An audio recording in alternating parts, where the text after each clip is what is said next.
Marianne Barba-Layani, bonjour. Bonjour.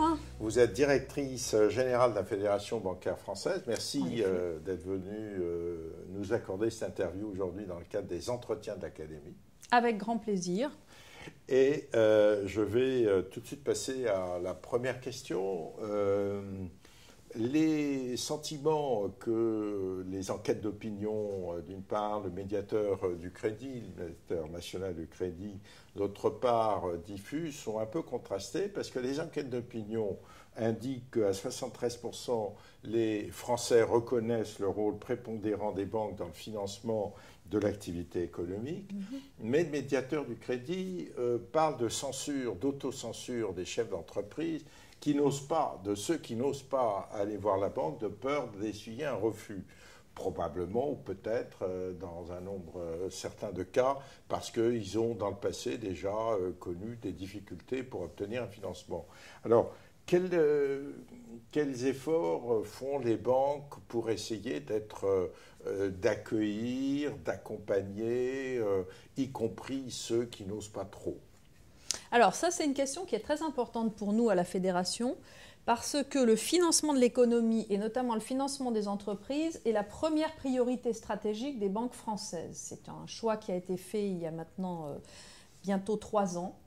Donc c'est vraiment pour nous le cœur du métier et quelque chose de tout à fait fondamental. Alors quels efforts faisons-nous ? C'est assez simple, nous prêtons. Et si je peux me permettre de donner quelques éléments chiffrés, sans exagérer cette dimension, qui n'est pas la seule importante bien entendu, nous sommes champions d'Europe en matière de crédit. C'est-à-dire qu'aujourd'hui, parmi tous les pays de la zone euro, c'est en France que le crédit augmente le plus rapidement, que les encours de crédit aux entreprises augmentent le plus rapidement, à un rythme qui vient de dépasser les plus 5% par an. Donc le crédit se développe beaucoup, le crédit aux entreprises. On est à presque 900 milliards d'encours de crédit aux entreprises. Et c'est donc, je dirais, un moteur pour l'économie, puisque ça se développe plus vite que la croissance, etc. Donc c'est un moteur qui fonctionne bien. Alors qu'est-ce qu'on peut dire d'autre ? D'abord, en termes d'accès au crédit, là aussi nous avons de bons chiffres qui sont faits par les banques centrales, la Banque centrale européenne et la Banque de France, et qui montrent que dans plus de 9 cas sur 10, les demandes de crédit des PME en matière de crédit d'investissement sont satisfaites en tout ou partie, et dans 8 cas sur 10 pour les crédits de trésorerie. Donc vous voyez qu'on a un taux d'acceptation des crédits qui est très ouvert, qu'on a des encours qui augmentent beaucoup. Et évidemment, ce qui est particulièrement important actuellement, c'est qu'il y a des taux extraordinairement bas et qui sont plus bas en France, là aussi, que dans le reste de la zone euro. Donc globalement, on a une bonne situation qui se traduit d'ailleurs par le fait que le nombre de dossiers qui vont à la médiation du crédit ne cesse de diminuer. Il a énormément diminué depuis l'époque où la médiation du crédit a été créée en pleine crise financière. Et donc assez naturellement, les dossiers que le médiateur du crédit voit sont ceux où il peut y avoir des difficultés. Mais c'est en soi un bon indicateur pour nous, que nous suivons de très près d'ailleurs, que de constater qu'il y a de moins en moins de gens, d'entrepreneurs qui s'adressent à la médiation du crédit du fait de difficultés pour obtenir des crédits. Alors ensuite, il y a la fameuse question de l'autocensure. Parce qu'effectivement, on peut considérer que si les chiffres sont très bons en termes de réponses positives, c'est parce que les gens n'osent pas aller dans leur banque demander un crédit. Alors d'abord, il faut savoir qu'il y a plus d'1 million de PME aujourd'hui en France qui détiennent un crédit. Donc c'est quand même un chiffre très important. Et la deuxième chose, c'est que la Banque de France mesure maintenant l'autocensure des chefs d'entreprise, puisqu'il y avait effectivement ce soupçon, et que elle aboutit à un chiffre extrêmement bas. C'est 1 à 2% d'autocensure uniquement. Donc je crois qu'aujourd'hui, nous nous attachons, nous, à passer le message. C'est vraiment le moment d'investir, d'aller dans sa banque pour chercher des crédits. Bien sûr, il faut que les projets tiennent la route. Je crois que c'est absolument essentiel. Les banques font en France ce qu'on appelle du crédit responsable, c'est-à-dire qu'on prête en fonction de la qualité des projets et de la capacité de remboursement. Nous sommes comptables de l'argent de nos déposants aussi. Hein. C'est tout à fait normal et les chefs d'entreprise le comprennent d'ailleurs. Et ce qui est très important en réalité, c'est ce dialogue entre la banque et le chef d'entreprise. C'est-à-dire qu'il ne faut pas hésiter à aller voir son banquier, à évoquer son projet. Peut-être que ça amènera d'ailleurs à recadrer le projet, peut-être que ça amènera à le modifier. Mais comme on l'a vu dans beaucoup de cas, la réponse sera positive. Et en termes d'ailleurs de qualité de dialogue, etc., nous avons pris des engagements en juin 2014 qui portent notamment sur les délais de réponse en cas de demande de crédit. Ouais. Donc autant que faire se peut, on s'efforce de répondre dans un délai de 15 jours. 15 jours. Et également plus d'explications en cas de refus notamment, parce que parfois le refus c'est l'occasion de reconstruire et de repartir sur d'autres bases. Donc aujourd'hui, très franchement, je pense que le crédit n'est pas le problème numéro 1 des entreprises. Ça c'est confirmé d'ailleurs par le baromètre que vous devez connaître de KPMG de la CGPME, qui met la question du financement assez loin dans les raisons pour lesquelles les chefs d'entreprise n'investissent pas. Nous constatons d'ailleurs qu'il y a une demande qui a un petit peu augmenté depuis environ 2 ans, mais qui reste quand même assez limitée. Et là, on va retomber sur d'autres problématiques qui sont les carnets de commandes, les marges, etc. Alors tout ça commence à s'améliorer un petit peu. Donc on peut espérer une petite reprise là aussi de la demande de crédit. Bien, un tout autre sujet, j'enfonce un peu une porte ouverte, on dit ça un peu partout, le développement des techniques modernes de communication, des concurrences qui se font auprès d'opérateurs qui ne sont pas nécessairement des banquiers stricto sensu, des modes de financement et de ressources qui ne sont pas nécessairement par l'intermédiation des banques, etc., etc. Quelle est votre vision, enfin la vision des banques que vous représentez pour ce qui concerne l'avenir? Quel défi est à relever? Est-ce qu'il y a d'autres produits qu'on va essayer de développer, d'autres types de revenus?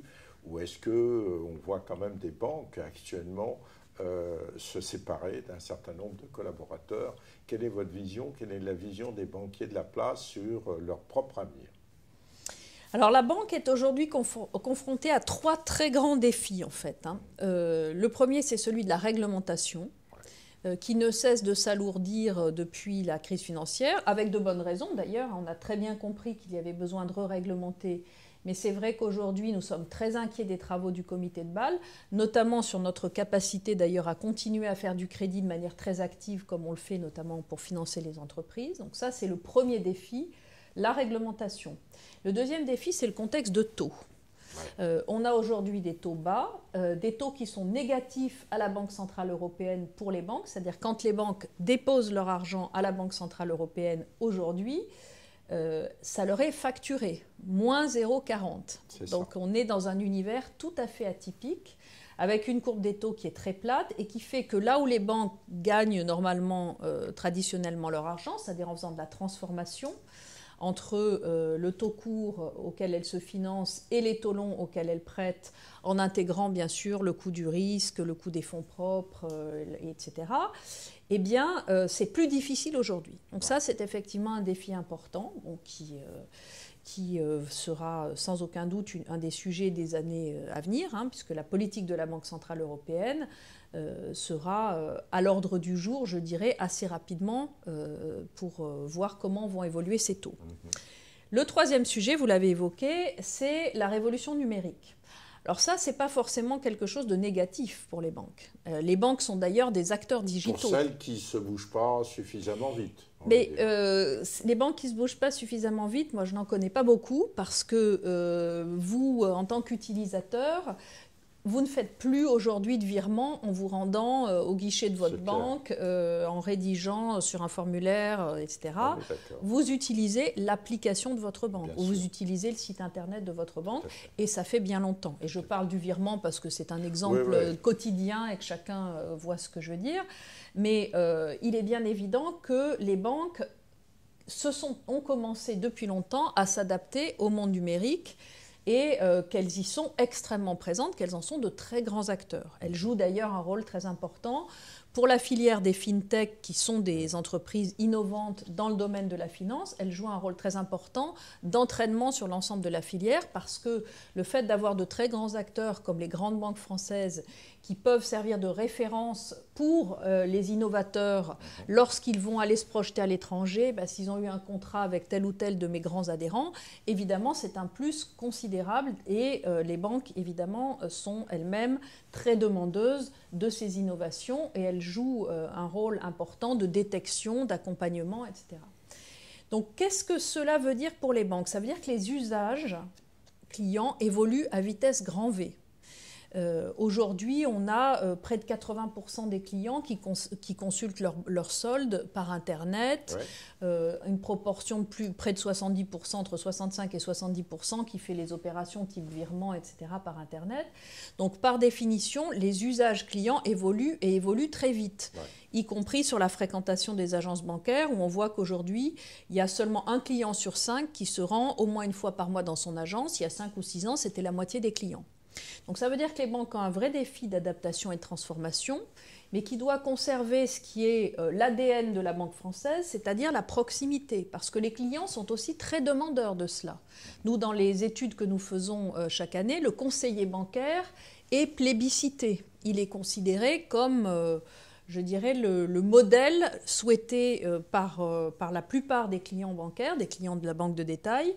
Le modèle, c'est j'ai évidemment une banque digitale qui fonctionne bien, mais j'ai aussi mon conseiller en agence à ma disposition.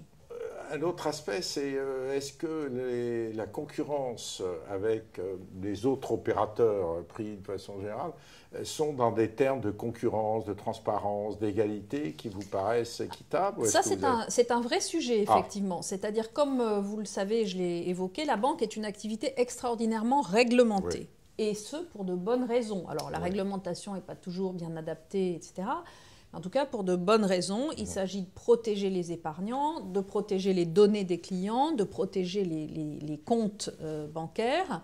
Et donc, notre préoccupation, c'est que nous ne retrouvions pas avec des acteurs qui viendraient intervenir dans ce domaine-là sans avoir le même type d'obligation, notamment en termes de sécurité. Je crois que ça, c'est le maître mot pour nous. La confiance, la sécurité, c'est fondamental pour la banque. C'est vraiment, je dirais, son atout, son actif numéro un, la confiance.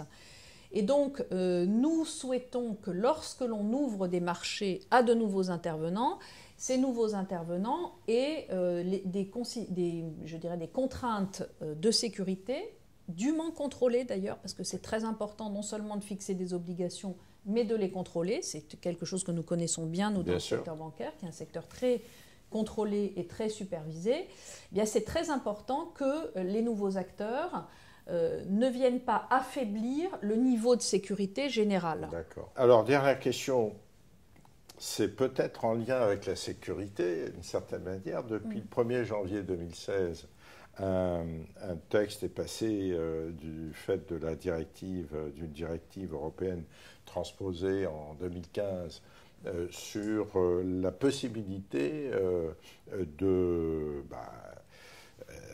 mobiliser, de saisir les comptes des Français, des clients des banques au-dessus de 100 000 euros, pour autant qu'on ne soit pas obligé d'aller en dessous, éventuellement.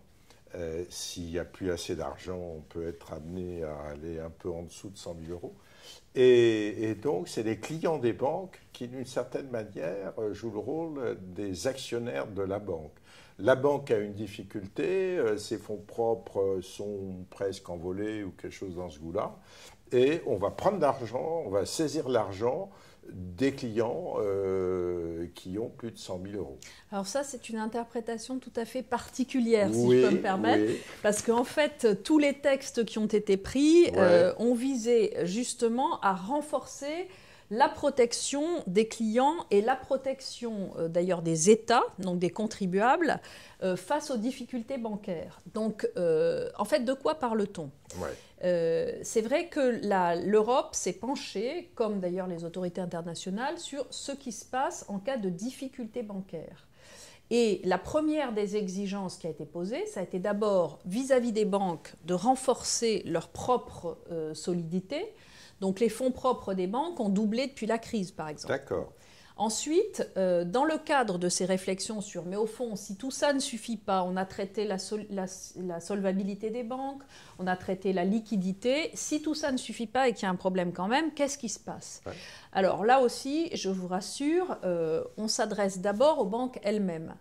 C'est-à-dire que l'on demande aux banques de constituer dans leur substance, en levant des titres particuliers qui ne sont pas les dépôts des déposants, hein, et en émettant du capital, des coussins qui leur permettent de faire face à des difficultés et de disposer quand même du capital réglementaire.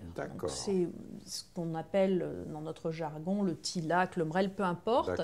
Ce sont des coussins supplémentaires qui viennent se substituer aux fonds propres de la banque si d'aventure ceux-ci avaient été mis en péril par des difficultés.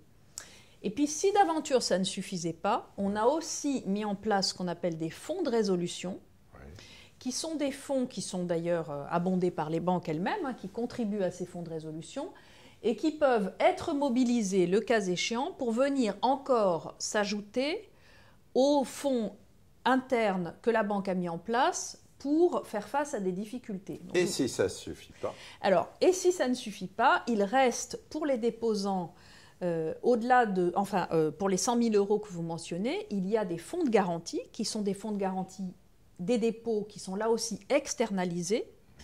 Et ces fonds de garantie des dépôts garantissent de toute façon aux déposants le remboursement de leurs 100 000 euros, quoi qu'il arrive.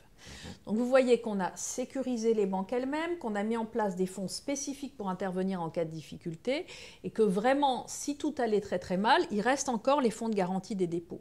Donc en réalité, ce qui s'est fait, c'est qu'on a clarifié en fait ce qui se passe en cas de difficulté. Donc on voit bien quelle est la hiérarchie des créanciers.